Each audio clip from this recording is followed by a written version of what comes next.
लागत नाही लागत नाही असं म्हणाल नाही, धक्का लागत नाही. त्याच्यामुळे आपल्या हा जो जटिल प्रश्न आहे जो महाराष्ट्रामध्ये आरक्षणाचा, अशा पद्धतीने आपण सोडू शकतो.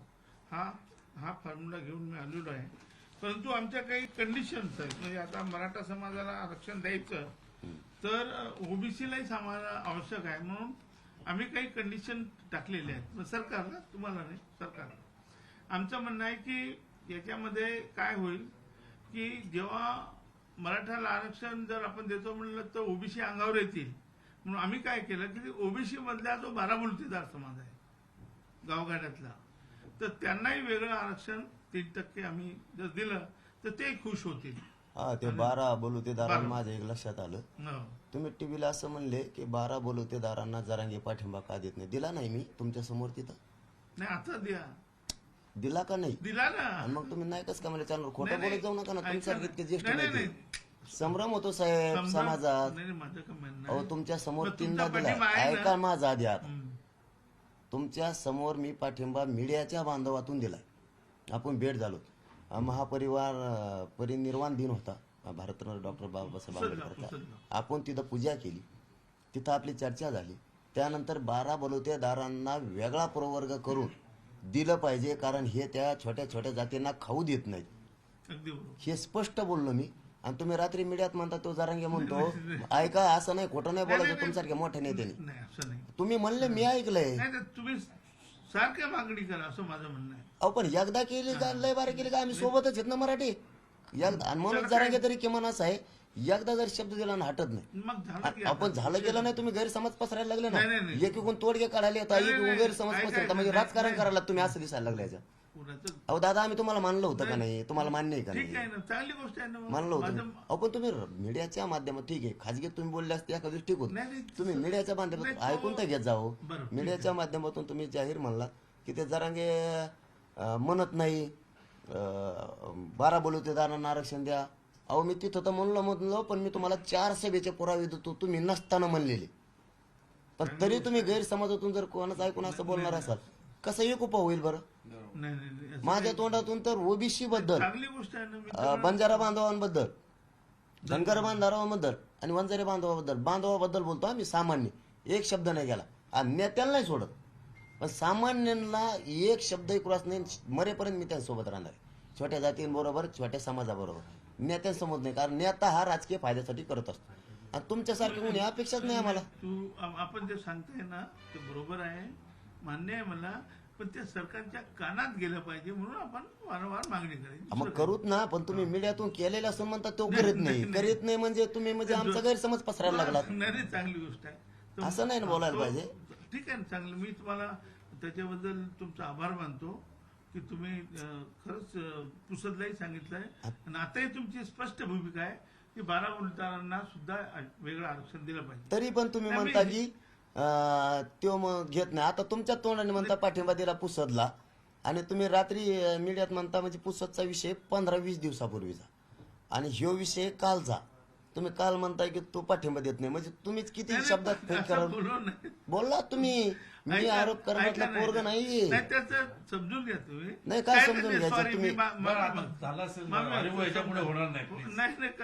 होणार नाही. आणि आम्हाला तुम्हाला धरून राहायचंय, तुम्हाला न्याय द्यायचा आहे, आणि आम्हाला घ्यायचं. फक्त असं म्हणले काय होतं, तुमच्यात आमचा संभ्रम होतो, बाकी काय नाही. चर्चा अशी आहे आपली. मी तुम्हाला हे का सांगतो की ओबीसी अंगावर जी सरकारची भीती आहे, सरकारला, आपल्याला नाही, सरकारला, तर हा 12 बलुतेदार समाज हा आनंदित होईल, खुश होईल. 14 जाती आहेत विमुक्त जाती, ज्याच्यात आता बंजारा आहे, वडर सारख्या जमिनीचे 14 जाती आहेत, त्यांना विमुक्त म्हणतो आपण. त्यांना आता 3% आरक्षण, त्यांना आपण 4% देऊ शकतो. भटक्या जमाती ह्या 37 जाती आहेत. भटक्या म्हणजे भिक्षुक जमाती असतात त्या. आणि एसबीसी, आता एसबीसी म्हणजे तुम्हाला सांगतो की ज्या आपल्या नागपूरला नाही का एक गोवारी नंतर पद्मशाली असा समाज आहे ना, भावसार. तर ह्या जवळपास 49 जाती आहे, त्याला एसबीसी म्हणतात. तर त्यांना 50च्या वर दिलं होतं. आपण ते जे 52 म्हणतो ना, ते 2% टाइम पास म्हणून दिलं होतं, म्हणजे पण खरं म्हणजे त्यांना 50च्या आत द्यायला पाहिजे. आपण त्याला 50च्या आत आणतो आता. तर ते अशा जवळपास 142 जाती आहेत की ज्याचा जे आनंदित होतील. 142 जाती जर मराठ्यांना आरक्षण मिळालं तर मराठे फटाके वाजवतील आणि हे पण ढोल वाजवतील, हे पण डबडे वाजवतील आणि हे पण आनंदित होतील, हे पण पेढे वाटतील. 142. मग मला सरकारला विचारायचं की तुम्हाला भीती कोणाची आहे? म्हणजे भटके, विमुक्त, बारा बुलतेदार, धनगर, बंजारी आणि या 49 जाती याचा फायदा होत असेल मराठा समाजाबरोबर, तर तुम्हाला भीती कशाची? म्हणून हे स्टॅटिस्टिक काढल्या मिळेल. दुसरं असं आहे की आता आपल्याला संपूर्ण ओबीसी मध्ये 37% आरक्षणाची पुनर्रचना करायची आहे. म्हणजे मागे काय दिलं होतं ते, म्हणून आपण यांचं एक अर्धा टक्का वाढवतो. आणि दुसरं जे सब कॅटेगरी करायचं आहे, म्हणजे ओबीसीचं जसं केलं भटक्यांना, विमुक्तांना. तुम्ही काल बोललात मला वाटते की जर विमुक्त भटक्यासारखे एनटी डीएनटी सारखं दिलं, बीजेएनटी, तर ते टिकाऊ असले पाहिजे. असं देता येईल का? 100% देता येईल.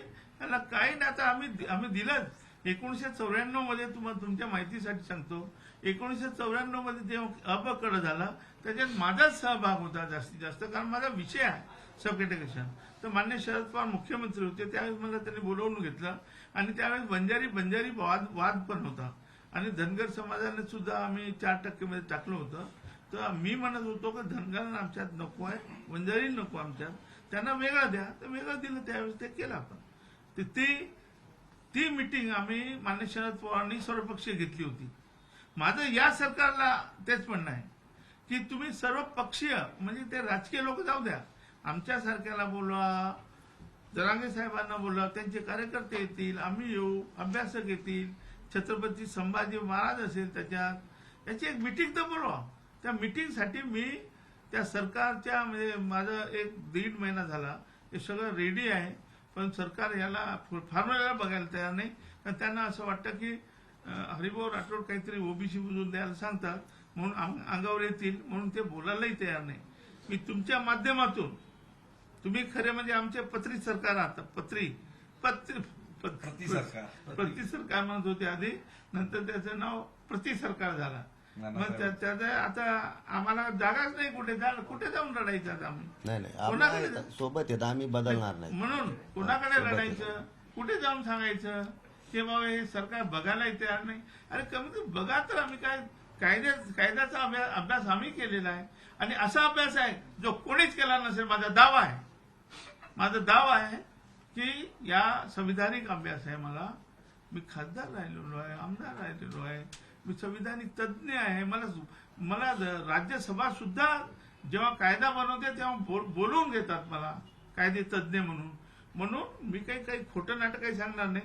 त्याच्यामुळे स्थानिक स्वराज्य संस्थेमधलं जे आता लोकांना भीती आहे, मग ठीक आहे, हे आरक्षण होईल, पण राजकीय आरक्षणाचं काय? राजकीय हे जर आलेत आमच्यात तर मग आमचा सरपंचही होणार नाही. ही जी भीती आहे, त्यासाठी मी सुचवलं आहे की याचा सुद्धा 3 भाग करायचे आहे. 9-9-9-9-3-27 म्हणजे 9% भटके मुक्तांना, 9% बारा बुलतेदार यांना आणि 9% कुणबी मराठा, लेवा पाटील पाटीदार यांना. तर काय होईल? आमची लोकसंख्या 34%, 9% कसं काय देता तुम्ही? असं 27च देता येते त्याच्यापेक्षा आम्ही नाही स्वीकारत. नाही ऐका ना, 27च देता येते. त्याच्यावर तुमचा वेगळा प्रवर्ग व्हावा त्याला पाठिंबा आमचा. रात्रंदिवस आम्ही लढू लागू, पण जितकी लोकसंख्या आहे कायदा सांगतो त्याप्रमाणे घेणार. लोकसंख्येच्या 50%, आमच्या लोकसंख्येच्या प्रमाणात निम्मा आम्ही घेणार, 1% कमी घेणार नाही. नाही, हे राजकीय आरक्षणामध्ये काय होतं तुम्हाला सांगतो, 27च्या वर देता येत नाही. काय तुमची लोकसंख्या किती आहे म्हणता? 34%, तर 27च्या वर देताच येत नाही. त्याच्यामुळे शेवटी आपल्याला 27च्याच विभाग करावा लागेल, कारण तो नियम आहे, कायदा आहे. कमी दादा नाही, तुम्हाला कमी मिळू नये ही भावना आमची, आणि आम्हाला कमी भेटू नये ही सुद्धा तुमची भावना. 27 वर्ष देताच येत नाही तर काय करणार? आम्ही ओबीसी आरक्षणात आम्ही ऐका ना, कायद्यातच तसं आहे. नाही हो ना, कायद्यातच बोलतोय आम्ही. तुम्हाला एकच प्रश्न विचारू का? कायद्यात करता येत नाहीत म्हणतायत तुम्ही. आम्ही आमच्या 54 लाख नोंदी मिळाल्या, एक उदाहरण म्हणून सांगतो, याचा अर्थ किमान आमची एक नोंद मिळाली ओबीसी आरक्षणातली कुणबी म्हणून, त्याला ओबीसी एक जणाला घेणार का नाही घेणार? नोंद मिळाली म्हणलं घेणार का नाही घेणार? एक अहो माझा साधा प्रश्न आहे. तुम्ही एक का एक हे सगळ्यांना बघा, देता येईल, सगळ्यांना सगळे नाही म्हणत मी, एकच मिळाली नोंद असं तुम्हाला विचारतोय, तुम्ही अभ्यासिकेत म्हणून. ओबीसी आरक्षणातली कुणबी म्हणून एक नोंद मिळाली, तुम्ही त्याला नोंद मिळाली म्हणल्यावर शासकीय घेणार का नाही घेणार एवढंच उत्तर पाहिजे. घेणार. 54 लाख मिळालेलं असून सुद्धा आम्हाला आत येऊ नका म्हणताय, समजून घ्या, आत येऊ नका म्हणताय. त्यामुळं कायद्यात काय होणार आहे हे आम्हाला माहिती आहे. आम्ही लोकसंख्येच्या प्रमाणात घेणार, नोंदी मिळाल्या तेवढे पुरे घेणार, नाही. मी ते कायद्यात. ऐका ना, ते तर तुम्ही असं म्हणताय ना, मी तर त्याच्या पुढे जाऊन सांगतोय. म्हणजे तुम्ही जे मांडणी करताना उलट ओबीसी बांधवांनी काय करायला पाहिजे हे तुमच्या समक्ष सांगतो. ज्येष्ठ आहेत म्हणून, तुम्ही अभ्यासक सुद्धा ज्येष्ठ, वयानं ज्येष्ठ आहेत. उलट सगळ्यांनी मिळून मराठ्यांना ओबीसीत घ्यावं आणि सगळ्यांनी मिळून ओबीसीचा कोट्याची मर्यादा वाढवावी म्हणून लढावं. पण अगोदर मराठ्याला आत घ्यावं, मराठ्याला बाहेर ठेवून नाही. ते आता घेण्यासाठी चालू आहे ना. तर हे बघा, मी तर म्हणतो त्याच्या पलीकडे जाऊन 100% मराठा समाजाला ओबीसी करून टाकायचं. 100%. हे शोधायचं काही गरज नाही, ते पण तुम्हाला सांगतो. 9% 100% कसं होईल तुमच्या फॉर्म्युल्यानुसार? नाही, तुमचा फॉर्म्युला 9%चा, 9% 100% मराठा कसं होईल? नाही, मराठा समाजाला ते राजकीय आहे. मराठा समाजाला आपण ओबीसी म्हणून घेऊ शकतो. ते मी अजून तुम्हाला सांगितलं नाही, ते कॉन्फिडेन्शियल आहे. ते नंतर आपण मंत्रिमंडळामध्ये ठेवू, आपण ते कसं करायचं ते. पण ते 100% होऊ शकते आणि ते चांगलं. उलट याच्यात काय काही राहतील, काही राहत आणि कारण त्याचं काय कारण काय आहे की मराठा कुणबी वेगळे नाहीतच, सम आहेत, एकच आहेत. त्यामुळे ते आपल्याला करता येईल. दुसरं काय आहे की ओबीसीचं सब कॅटेगरेशन झालं, नंतर एसबीसी आपण आणले. वसंतराव नाईक विकास महामंडळाला निधी मिळत नाही आम्हाला, 7 वर्ष झाले. त्याचा पण मागणी आम्ही करतो. जर आम्हाला मराठा समाजाला आणि हे बढतीमध्ये आरक्षण ओबीसीला सुद्धा मिळावं, म्हणजे बढती रिझर्वेशन इन प्रमोशन, बढतीमध्ये आरक्षण देतो SC/ST ला, ते ओबीसीला का मिळू नये? त्यांनाही मिळालं पाहिजे. नंतर ओबीसीच्या विद्यार्थ्यांना 50% स्कॉलरशिप मिळते. आता तुम्ही जर ओबीसी झाले उद्या, तर आपण दोघे ओबीसी आहोत, मग आपण याच्यासाठी लढू शकतो. पण तुम्ही होऊन द्यानात ना आम्हाला. कसं होऊ देत नाही? कोण होऊ देत नाही? तुम्ही माझ्यासोबत राहा. कसं होऊ देत नाही बघू ना. का होऊ देत नाही?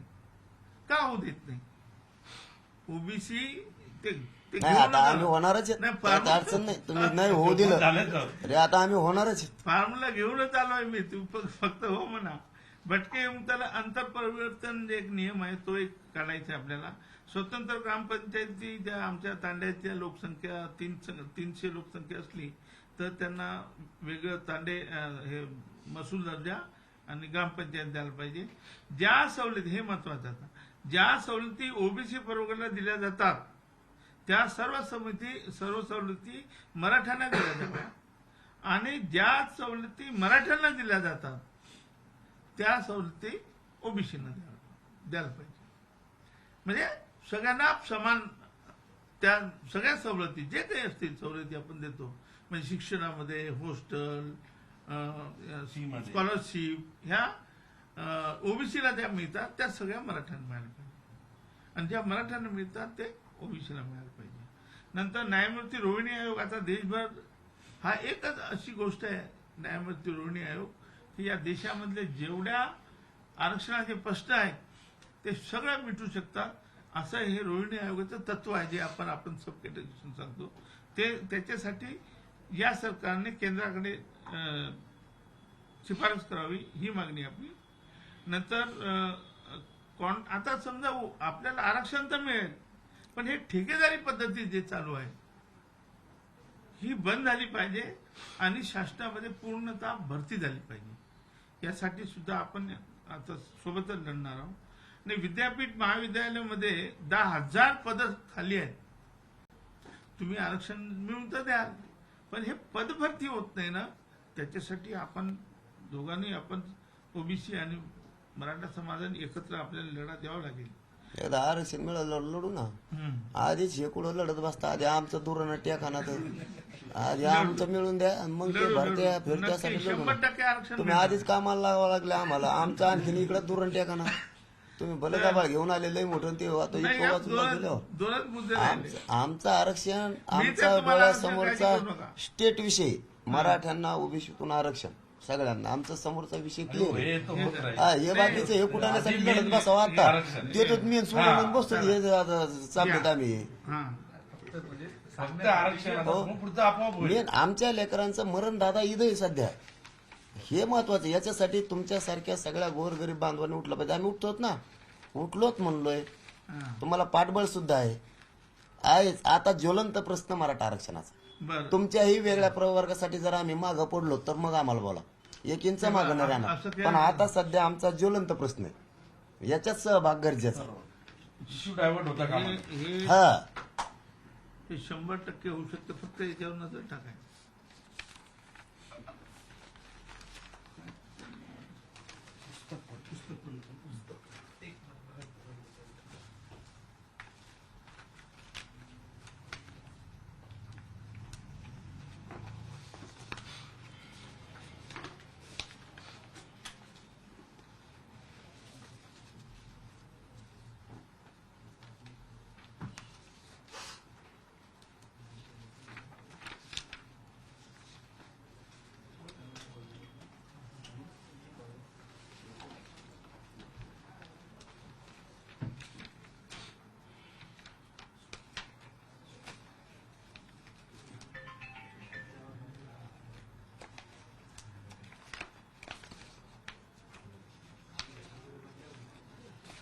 हे आहे. चालेल. पण आम्ही याच्यावर असं विचार होईल. विचार करतो हा, आम्ही याच्यावरती करा. विचार करतो. पण हे परवडणार नाही आम्हाला. कसं परवडणार नाही हे? सांगा. 5% मराठा याच्यातून राहतोय, याच्यातून 5% मराठा राहतोय. त्याला कुणी अंगावर घ्यायचं? मी. कुठे कुठे हा, मग बघा, समितीनं सांगितलेली लोकसंख्येवरच नाही, बोलतो ते- मी. आमचं मत तर 40% पेक्षाही जास्त आहे. परंतु जर समितीनं 10 वर्षापूर्वी सांगितलंय 34% मराठा, 17 दोन्ही 34, याच्यात 5% ते 6% आरक्षण कमी पडतंय. म्हणजे किमान 1.5 कोटी मराठा अंगावर घ्यायचा कोणी? मी. दुसरी गोष्ट, तुमचा जर फॉर्म्युला ऐकला तर, दुसरी गोष्ट, त्यांच्यावर अन्याय का? सगळ्या मराठ्यांना का नको? एक बघा, अभ्यासक म्हणून बोलतो मी आज त्यात माझं तुमच्याशी. म्हणणं आहे. नाही, मी तर आमच्या त्या अर्ध्या मला- मराठ्यावर अन्याय का? तुमचा फॉर्म्युला अर्ध्या मराठ्याला आरक्षण देतो ना, नाही अर्ध्याला नाही देत नाही नाही 100% मराठ्यांना आरक्षण द्यायचं. नाही ना, ते याच्यात कसं बसल? नाही ना बसल. नाही याच्यात नाही. याच्यात तो हा, मी याच्याबद्दल बोलतो, मी कागदार नाही, बोलतो. नाही. याच्यावर मराठा बसत नाही. तुमच्यात दुसरं काही डोक्यात असं ठीक आहे, पण याच्यात मराठा बसत नाही. त्यामुळे मला हे का मान्य नाही हे, तर याच्यात सगळा मराठा बसत नाही. आणि मी मराठ्यावर अन्याय नाही करू शकत, कारण माझे बाप ते आहेत, मी त्यांचे लेकरू आहे आणि मी त्यांच्याशी गद्दारी करू शकत नाही. पाहिजे तर सगळ्या मराठ्याला पाहिजे, नसता संघर्ष सुरू आहे. ह्या फॉर्म्युल्यात आम्ही बसत नाही. दुसरं काय असू शकतं तुमच्याकडे, तर ठीक आहे, मग त्याबद्दल ठीक आहे. एक मिनिट, तुमचं गैरसमज झाले. याच्यात 100% मराठा आहेत. तुम्ही म्हणताय ना, तुम्ही तर 1.5 कोटी मागे राहतील. माझं म्हणणं आहे, मी तर परत सांगू दुसऱ्या शब्दात, माझं म्हणणं आहे की 100% मराठा हे ओबीसी तत्सम म्हणून येथील तो GR मी आणलाय सोबत. तुम्हाला दाखवू का आता? तत्सममध्ये ठीक आहे. नाही, वाचलाय मी, ती बघितलाय वाचलंय. तो पण. हो, मी तो पण वाचला ना, मी तो पण वाचला. त्याच्यामुळे- हेच आत्ताचं मूळ ज्वलंत प्रश्न काय आता, की समाजानं उठाव केलेला आहे. मराठा समाज, मराठा आणि कुणबी एक आहे. जवळपास गॅजेट तर आहेतच. तुम्हाला त्याच्यावर विश्वास नका ठेवायचा तर नका ठेवू. आता 54 लाख नोंदी सापडल्यात, तुम्हीच म्हणताय सरकार म्हणून. तर मग आता पुरावे पाहिजेत का तुम्हाला? मराठा कुणबीची एक, याच्या पलीकडचा तिसरा पर्याय सांगतो. सरसकट शब्द याचा बाऊ काही ओबीसी नेत्यांना केला. बाऊ काय केलाय? 5 कोटी मराठे आत येणार आहेत, 5 कोटी मराठे आत येणार आहेत, आपल्याला काहीच राहणार नाही. अरे बाबा हो, तुम्ही ओबीसीचे नेते सगळेच आपलून सुद्धा सगळे एकत्र आहेत. तुम्ही असं सांगायला पाहिजे ओबीसी बांधवांना की सगळे आत नाही येणार, कारण ऑलरेडीच विदर्भातले मराठे आरक्षणात गेलेत, खानदेशचे मराठे आरक्षणात गेलेत, पश्चिम महाराष्ट्रातले जवळपास 60% मराठे आरक्षणात गेलेत ओबीसी आरक्षणात. कोकणचा पठार भाग सुद्धा सगळा आरक्षणात गेला. खाली मराठे राहिले कोण? मराठवाडा आणि उर्वरित महाराष्ट्रातले काही जिल्हे हे का पटून सांगत नाही? सामान्य ओबीसी बांधवांना असं वाटतं खरं आहे आपला नेता म्हणतो 5 कोटी मराठी हात येणार आहेत, आपल्याला काहीच राहणार नाही. खरं बोला ना, खरं सांगा त्यांना. तुमच्या राजकीय फायद्यासाठी कशाला खोटं सांगता? मग जर आता मराठ्यांच्या नोंदी सापडल्या तरी तुम्ही म्हणता त्यांना ओबीसीत घेऊ नका. ही भावना असावी सामान्य. अहो नेत्यांबद्दल बोलतोय, तुमच्या ओबीसीच्या काही नेत्यांबद्दल, की तुम्ही जर असं बोलताय की घेऊ नका नोंदी सापडून, म्हणून तुम्ही हुशार नाहीत असं सामान्य ओबीसी बांधवांनी आता ठरवलंय. सामान्य लोकांनी ठरवलंय गावखेड्यातल्या, की मराठ्यांच्या जर नोंदी सापडल्या असल्या तर मराठ्यांना आरक्षणात घेतलं पाहिजे. आपल्या नेत्यांनी गप्प बसलं पाहिजे. हा, जर मराठ्यांच्या नोंदी नसत्या तर आपण मराठ्यांना ओबीसी आरक्षणात येऊ दिलं नसतं. पण त्यांच्या नोंदी सापडल्या म्हणल्यावर ती ओबीसी ते द्यावं. विनाकारण भांडण कशाला आपले नेते विकत घेते असं गावखेड्यात चर्चा सुरू आहे. आपले नेते कशामुळे भांडण विकत घ्यायला लागलेत आणि आंदोलन विरोधात करायला लागलेत मराठ्यांचे? रोज आपल्याला एकत्र राहायचंय, एकत्र लग्नाला जातो, एकमेकाला पाणी देतो, एकमेकाच्या मौतीला सुद्धा आपल्याला खांदा द्यायला लागतो, आपण चटणी मीठ एकमेकाला देतोय. आणि हे एक दिवस राजकारण करणार येणार आणि हा राजकारणी मनुष्य बोलून चालू. हे सामान्य ओबीसी बांधवांवर तुमच्यासारख्या नेत्यांपुढे नसतेच बोलत. आम्हाला गावखेड्यात बोलतात सामान्य लोक, ते म्हणतात हे काय आम्हाला काय त्याला मेटायला पैसे देतो का? एवढं राजकारण करतो, एवढं राजकारणी मनुष्य. हे 2 दिवशी येणं तुमच्यात आमच्या देण भांडण वरवरच चाललंय. खाली एकदम साबीद आहे ओबीसी बांधव आणि मराठा बांधव. गाव लेवलवर सामान्य एकत्र येतात आत्ताही. पण आता त्याच्या पलीकडे जाऊन हे तुमचं ठीक आहे, तुमची म्हणणी. माझं काय म्हणणं आहे, 100% मराठ्यांना आपण ओबीसी म्हणून तत्सम म्हणून घेऊ शकतो, कायद्याने घेऊ शकतो. असं नाही की हरिभाऊ राठोड सांगतो म्हणून. बरोबर. तर ते, आणि तुम्हाला माहित आहे का की बंजारा म्हटल्यानंतर मी लमाण आहे, समजून लमाण असला तरी बंजाराच आहे. धाडी धालिया वेगळ्या वेगळ्या नावाने ओळखला जातो. तर तो धनगर आणखी हटकर काही म्हटलं तरी तो मेन धनगरच आहे. म्हणून असंच आपण लेवा पाटील, पाटीदार, कुणबी, मराठा नुसतं मराठा असलं तरी तो तत्सम होतो आणि तो ऑटोमॅटिक ओबीसी होतो. त्याच्यामुळे माझं काय म्हणणं आहे, आणि तो गव्हर्नमेंटला अधिकार आहे, त्याच्याबद्दलच मी तुम्हाला ते दाखवणार होतो की माझ्या तुम्ही म्हणाला की बघितले तुम्ही, तुम्हाला दाखवायची गरज नाही ना? बघितलेलं की दाखवा पण मी बघितलेलं पण आहे ना. मग ते काय म्हणजे दाखवायचं काय तुम्हाला? मी बघितलेलं वाचलेलं पण. हा, वाचलंय ना. आणि मी पाठवलं होतं व्हॉट्सअपवर कोणाला तरी आणि सांगितलं होतं की साहेबांना द्या, दाखवा तुम्ही काय. मग तुम्ही बघितलं तर तुम्ही निश्चिंत राहा. तुम्हाला सांगतो हे घ्या. फक्त तुम्ही एक काम करा, आता तुम्ही आपली सगळ्यांची बैठक लावा, एक मुख्यमंत्र्याबरोबर, आपले कार्यकर्ते, आपले संभाजी महाराज बरोबर, आणखी कोणी वकील, आणखी काही तज्ज्ञ अभ्यासक तुमच्या दृष्टीने जे कोणी असतील त्यांना बोलून आपण हे मार्क. आणि मी तर म्हटलं 10 तारखेच्या आतही आपल्याला JR काढता येईल. म्हणजे आपण तयारी करताय ना मुंबईची, त्याची काही गरज पडणार नाही.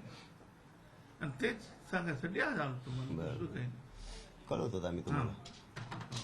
फक्त बैठक लाव, आणि बैठक लावत नाही हीच माझी तक्रार आहे. म्हणजे हे बघायला तयार नाही आणि यांना माहित नाही. असं मी रोज बोलतो, गेले 7-8 वर्ष. म्हणजे बघा 2016 मध्ये माझे सगळे व्हिडिओ काढा तुम्ही, माझे सगळे 2018 मध्ये आणि 2020 मध्ये कालपर्यंत मी हेच सांगत होतो की आपल्याला मराठ्याला आरक्षण देता येते, आणि देता येते म्हणणारा ओबीसी नेता मी एकमेव मीच आहे.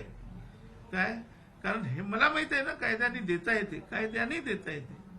त्याच्यामुळे हे मला बोलू तर त्या मुख्यमंत्र्याबरोबर. आणि ज्या लोकांचं मी नाव घेतलं, बारामुल्ला, भटके, त्यांचे सगळे नेते बसवतो ना त्यांच्या समोर. तो कोण घाबरता कशाला आहे तुम्ही? सगळ्यांचं तुम्ही जर सांगितलं ना, गावगाड्यात काही नाही. गावगाड्यात आपण एकच आहोत, एका ताटात जेवतो. हे गावगाड्यात म्हणजे मराठा, कुणबी असो, मराठा असो, ओबीसी असो, एकामेकाच्या घरी आपण लग्नात जातो, एकामेकाच्या घरी म्हणजे आपले पोरं एकाच शाळेत जातात, कॉलेजमध्ये जातात. काय हे वातावरण, हे दूषित वातावरण झालेलं महाराष्ट्रामध्ये.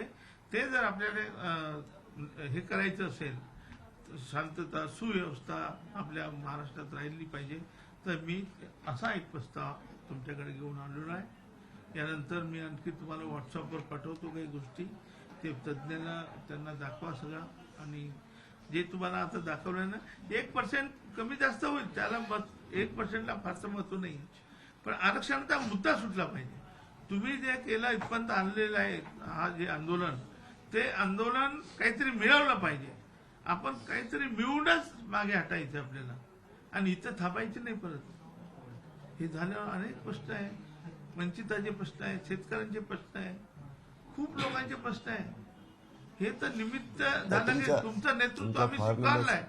तुमचं मान्य, नेतृत्व धन्यवाद. पण मी आता महाराष्ट्राने विचार करतो स्वीकारलंय त्याचा. तुमचं नेतृत्व. तुमच्या फॉर्म्युल्याचा आम्ही विचार करतो, तर अभ्यास करतो, तुम्हाला कळवतो. थँक्यू. कारण कोणचा विषय विचारांती व्हावा, डायरेक्ट झाले तर दोघांची फसवणूक होत असते. नाही नाही, बिलकुल फसवू नको ना. डायरेक्ट नाही होत असती, असं म्हणतो मी. कोणताही विचारांती अभ्यास पूर्ण करावा, त्या फॉर्म्युल्याचा अभ्यास करावा, नंतर कळवावं. नसता उठलो लगेच हो कळवलं तुम्हाला, चला. मी तुमची फसवणूक करू शकत नाही कधी, कारण मला ती सवय, मी कोणाची फसवणूक नाही करू शकत. डायरेक्ट सांगू, नुसतंच म्हणायचं हो पटला, त्याचा आम्ही वाचतो, त्याला बघतो आणि नंतर तुम्हाला कळवतो. डायरेक्ट आज हा म्हणणं म्हणजे उद्या तुमची फसवणूक आहे सकाळी. आणि नाही एखाद्याशी काही करायचं तर हरकत नाही, अवमान करायचा नाही. मुख्यमंत्र्याकडे थोडं मिटिंग लावा. नाही, मला तुमच्या आधी फॉर्म्युल्याचा अभ्यास करू द्या. डायरेक्ट शब्द देणं काय प्रॉब्लेम आणि उगाच ही करणं. आता माझा तर फॉर्म्युला उघडच होणार आहे. तर मी काय आता एवढे दिवस सांगत होतो, आता त्याच्यावर मी लेख लिहिल, जनतेमध्ये जाईल. काय नाही, ते मराठा समाजाच्या किती हिताचं आहे. मराठा समाजाचं आम्हाला आमचं बोलू द्या, आम्हाला अभ्यास करू द्या. चालेल. त्याच्यावरती आम्ही वाचन करतो, त्याला वाचतो, आमचा किती फायदा आहे. कारण कोणी तोच बघतो, तुम्ही तोच बघणार आहेत.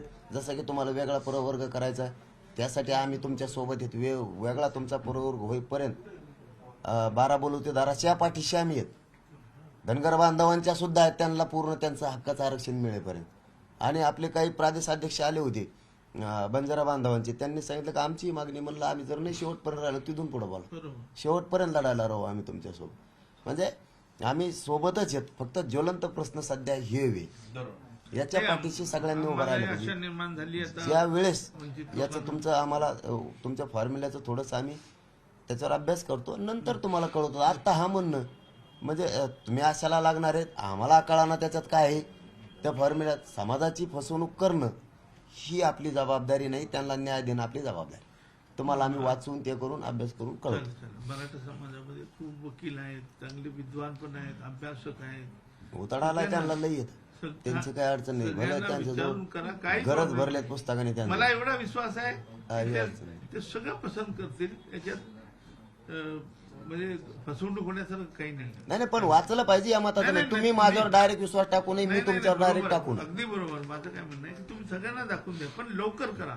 मला Yes. आपल्या 10 तारखेच्या आत आपण जर केलं नाही, समजा, तारीख नाही सांगत, पण तुम्हाला मी वाचून कळवतो, स्वतःहून नाही, कळवू आम्ही. आपल्याला जेवढ्या लवकर करता येईल. शासनाबरोबर बैठक आपल्याला 20 तारीख जर टाळता आली, नाही, शासनाची बैठक कधी लावतो माणूस? ज्यावेळेस आम्हाला त्याच्यातलं गांभीर्य लक्षात आलंय, आम्ही वाचलंच नाही म्हणतो हो लावतो उद्या सकाळी तुमची बैठक सरकार संग. आम्हाला पटलंच नाही, नुसतं लावून समजून घ्या. तुमचे तरी का फसवणूक करावं आम्ही, आणि आमची तरी का करून घ्यावी? काहीच problem तुमचा फॉर्म्युलाचं थोडंसं आम्हाला वाचू द्या, आमच्या ते डोक्यात घुसू द्या, काय आहे कसं आहे, मराठा समाजाचा याचा फायदा आहे का, आणि नंतर मग आम्ही ते तुम्हाला कळवतो. नंतर कळवतो, त्यानंतर बैठकीचं किंवा सरकारशी काय बोलायला लावायचंय तुम्हाला नाही लावायचं हे नंतर कळवतो.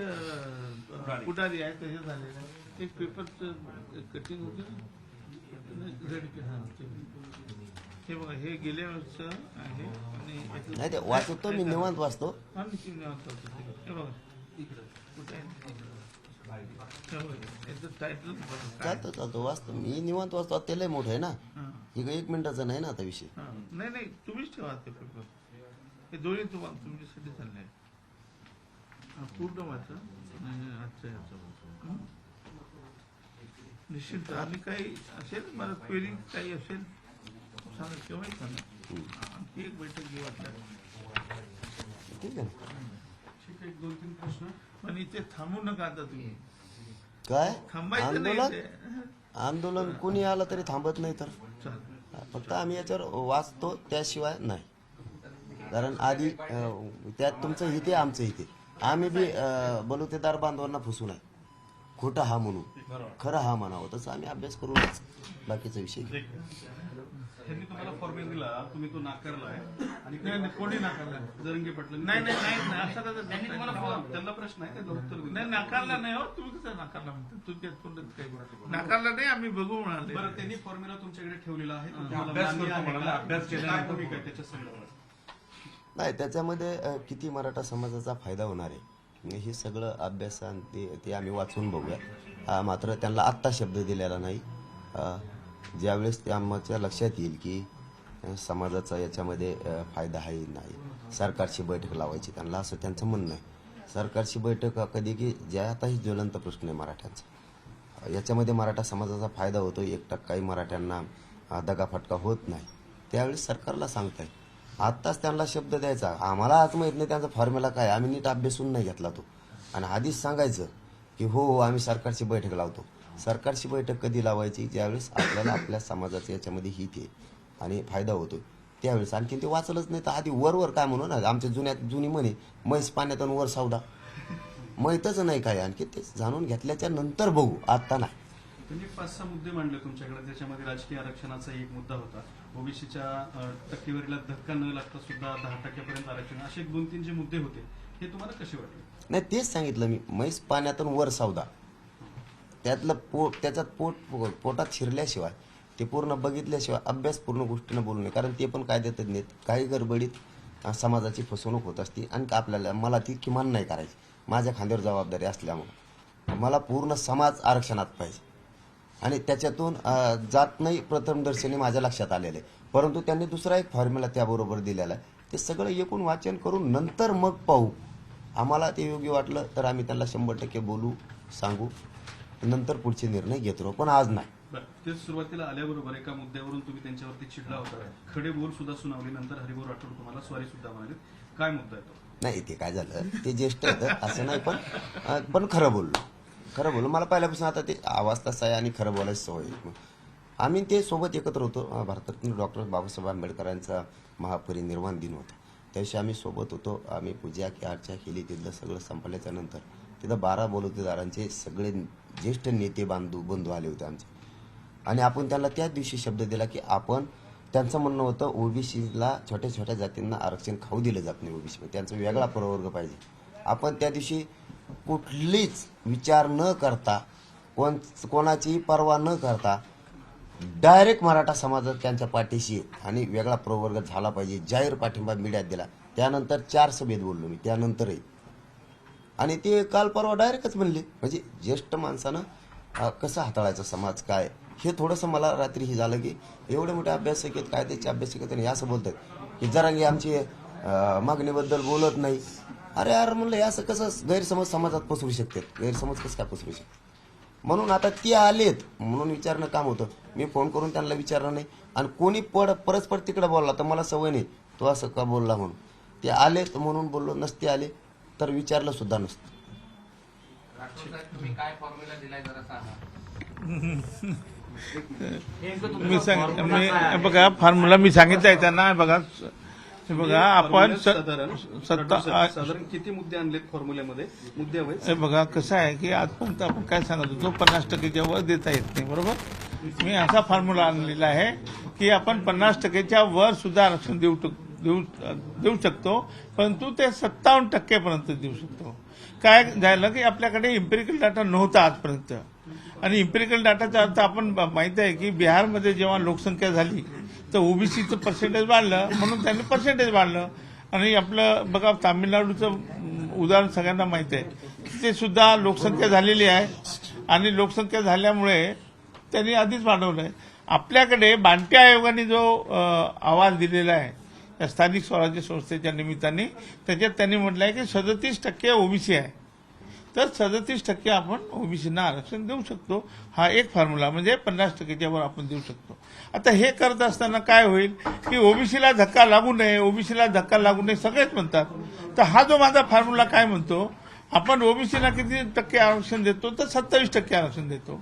मग 27% आरक्षण जर ओबीसीला दिलं तर जे 10% आहे ते जर आपण मराठ्यांना दिलं तर कोणाला धक्का लागत नाही. 27% ओबीसीला राहील आणि 10% आपण मराठा आणि कुणबी आणि लेवा पाटील आणि पाटीदार यांना देऊ शकतो. हा एक फॉर्म्युला आहे. आणि त्याच्यामुळे जे आजपर्यंत जे आपलं घोडं आणलेलं आहे, कुठं आणलेलं आहे, इथेच आणलेलं आहे. 50% वर देता येत नाही म्हणून सुप्रीम कोर्टाने आपल्याला नाकारलेलं आहे. तर आता प्रश्नच नाही, हे कायद्याने सांगते, म्हणजे मी सांगतो म्हणून नाही, तर सर्वोच्च न्यायालयाचे निकाल आहेत की तुमच्याकडे जर 27%च्या वर असेल तर तुम्ही देऊ शकता. म्हणून हा जो जटिल प्रश्न आहे हे आपल्याला सोडवता येईल त्याचा मला आनंद झाला. आणि जेव्हा सरकारकडे मी जातो, मिटिंग मागतो, मागत नाही, ठीक आहे, मग आमचं प्रति सरकार बसलं आहे नाही ते जरांगी सरकार, मग त्यांच्याकडे आलो, एवढंच आहे. एक मिनिट, तुम्ही ते पेपर दिले थोडं दाखवू का? नाही देताना तुम्ही बरं. नाही, याचं टायटल एक मिनिट. ओबीसीला धक्का न लागता मराठ्यांना आरक्षण देताना शक्य, माजी खासदार हरिभाऊ राठोड यांचा दावा.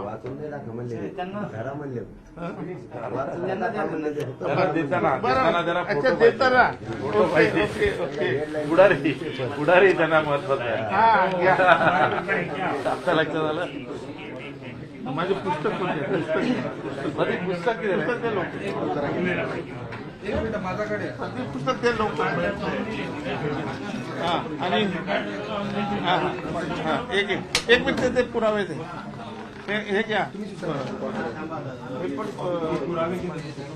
भाऊ इकडे बघा, इकडे बघा आपलं.